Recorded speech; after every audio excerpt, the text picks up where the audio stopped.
Hi, I'm Wayne Johns and welcome to TeamBowens lighting tutorial. The theme of today's shoot is to take some basic lighting modifiers and to use them in a creative way to sculpt and light a model's figure in a fine art type shot. What we're looking to teach photographers today is the importance of lighting control and model position to make this kind of shot work.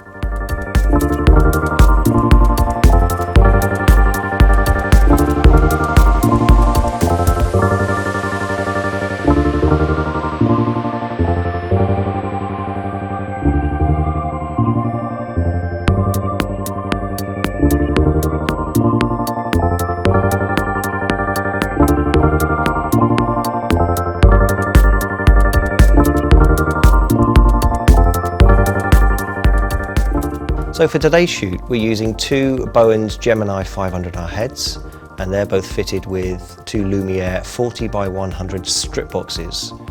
Now that's a very soft light and also a very narrow light, but it should enable us to get some really nice rim lighting with a little bit of wraparound light. There are two main challenges here. One of them is the position of the lighting. If you don't have those quite right, it can make or break your shot. And the same goes for the model's positioning too. If you turn her slightly too far one way, she will be in complete shadow and you'll lose the light. Again, that will affect the overall outcome of your shot. But now we've got those main challenges out of the way, let's get the model in place and have a look at what's going on. So I've got my first light in place. It's a Bowens 500 Gemini R unit, and on that I've got a Lumiere 40x100 strip box. In the front I've got both diffusion panels. Now that's going to give me a lovely soft light across my model. Position-wise, I've got it about roughly around 45 degrees behind my model, and that's to give me a lovely rim lighting, but not too far behind because I want a little bit of wraparound light to get to my model in the front. Now to add to effect, I've rotated my strip box just a little bit, and you won't see this in this shot, but it will give me a lovely arc of light across the floor to add creativity to our shot, but you'll see that when the second light's turned on. Right, so now we've got that light in place, you can see that it's giving me a lovely rim light down the side of our model. And it's also giving us a lovely rim light on hair as well, which is giving us a great reflection and contrast. But the model's position is important here because the way she's turned this way to our light, we're getting a lovely bit of wraparound light to the front, which is highlighting all this detail. If our model was facing square onto the camera, this wraparound light wouldn't be hitting any of this, so you wouldn't see any of this detail.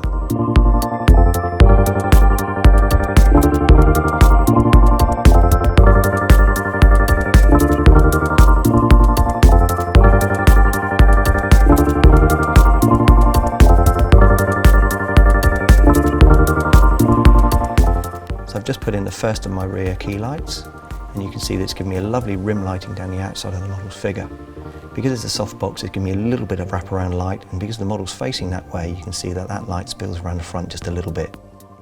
So now we have our second light in place, and as I said earlier, this is a simple lighting setup, and again here we're using the same Bowens 500 Gemini R head, and again we're using the same Lumiere 40x100 strip box. In terms of lighting position, the lighting setup, they're symmetrical, so the height and distance and angle of this light is exactly the same as the first one.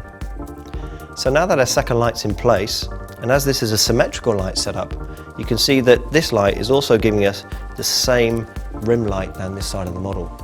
The only difference being here, because our model's position is facing more towards the first light, that our wraparound light effect is going to be slightly different. The important thing with the leg here is that if it's too far around to the right hand side, the wraparound light from this light here will not fill in those shadowed areas.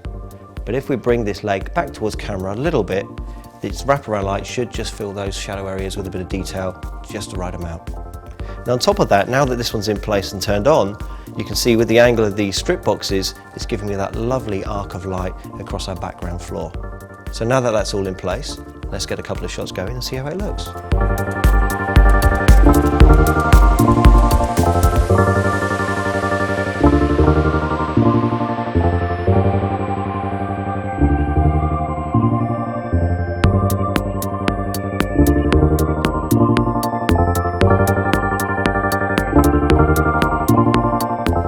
So I've now got both of my key lights in place. And as they're symmetrical, you can see it's giving me rim lighting on both sides of my model and it's really sculpting her form. As there's a little bit of wraparound light, I've still got a little bit of shadow area in the front, but not too much. And as you can see, the way I've got my lights placed is giving me that lovely arc of light across the floor to add a bit of drama to my shot. So I've now brought in the final element of this shot, and that's basically a simple white reflector.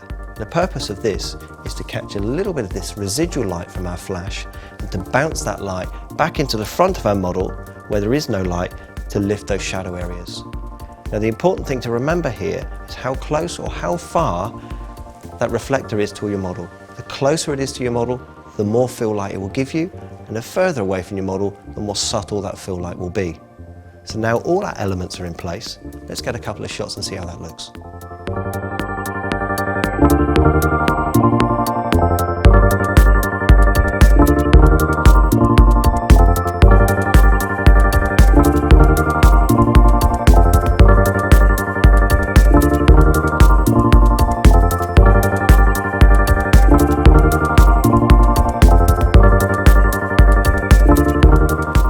So to complete our lighting setup, I've now put in our fill reflector, and that's placed just in front of the model to bounce some of that light from our key lights back into the front to lift some of those shadows. It's only a subtle change, but it's just enough to take out the darkness in those tones.